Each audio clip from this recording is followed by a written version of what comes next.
Hey, welcome back, my awesome student. So on this lecture, what we're going to do is we're going to learn about error handling in PHP. Now, what I mean is this, errors. Okay, I know my R is not very clear when I say it, but that's what we're going to learn about. This is one of the most important lectures of the whole course. Okay, so I want you to pay attention to it, even if it gets a little long, and I promise to make it a little bit short. Okay.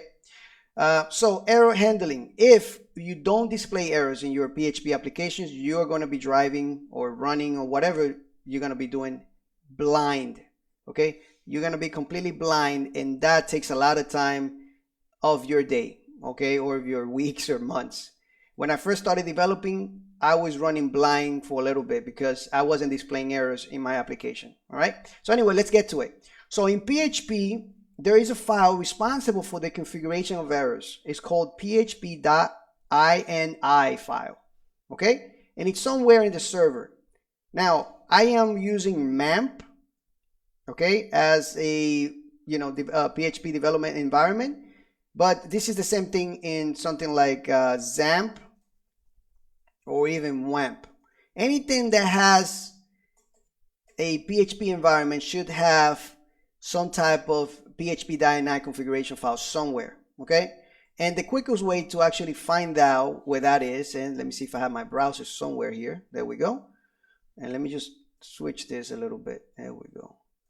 So the quickest way to find out where the php.ini file is doing the php info. This little function here, the built-in function, is going to allow us to see all the configurations of our application. And if I go here, I just have an index.php file empty, and I open some PHP brackets, and I just use this function. And now I can see all the configuration that I have on my server. Okay. So now what I'm going to do is I'm going to do Control F or Command F to look in the browser, and I'm going to search for this word display. And you can see now that my display errors is off. Okay. My startup errors are on, but this one is off. Usually it's off when you're first downloading or using a program like MAMP or XAMPP. I don't know if maybe by default they'll change it next time, but these errors are off. And you might have to turn it on depending on your circumstances, right? So if you are in a shared hosting environment, you don't want people to actually see your errors, but when you are developing, you want to see it, right? So you can also search for errors. And let's come back here, and you can see now that you have some more error stuff here that actually is off here. Errors, log errors is on, so that's good. Okay, so the most important thing is the one that I showed you, display errors and the startup errors. So now, where is this file? Let's actually look at it. I'm using MAMP like I mentioned, and I'm gonna go to the MAMP folder in my computer. And inside here, let's actually figure this out. I'm gonna do Command F or Control F to look in the browser. I'm gonna type in php.ini to look for it. And you can see that it found it right here. Okay, so it says that the file is actually being loaded from this path right here. So all I have to do is go to this path and edit this file here. Simple. Okay, so I can go to let me open that. Let me just come back here, and it said that it was in the, what was it, bin folder? Bin PHP, okay. So bin PHP, my PHP version that I'm currently running, and then I think it's in the configuration, and then there, okay. So it's there and here. There we go. And now I'm gonna open this in some type of editor, and I have it open in another screen. Let me see it right here, and you can see now that I'm actually, if you look on that file, display errors, you can see that it's off right here. So if I turn this on, if I type in, I put the uppercase O and then lowercase n, I save the file. And if I go to my application and I refresh and look for that errors again, you can see that it's still off. That's because I have to restart my server. So make sure that you restart your server. Okay. and start it back up again, and let's go to that screen. Let's wait for our servers to actually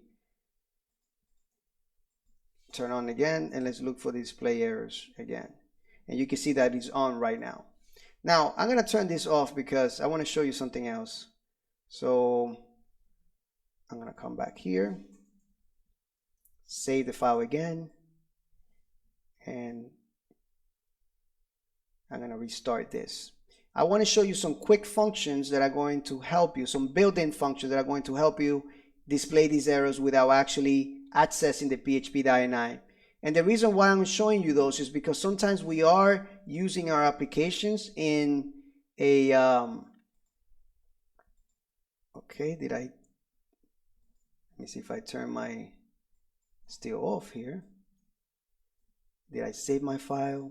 Oh, yeah, that is fine. It's off. That's how I wanted it. Okay, I forgot that we turned it off. And again, so the reason why I want to show you this is because sometimes we are in a sharing environment, like a share hosting environment, and we don't have access to our PHP.ini file. So I want to show you how to get how to show your errors quicker, okay, by using just built-in functions.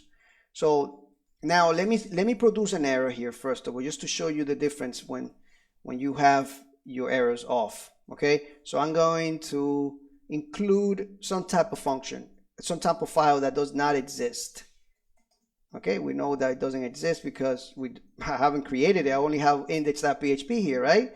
So if I go here and let's make sure that and let's put this a little closer to my thing here.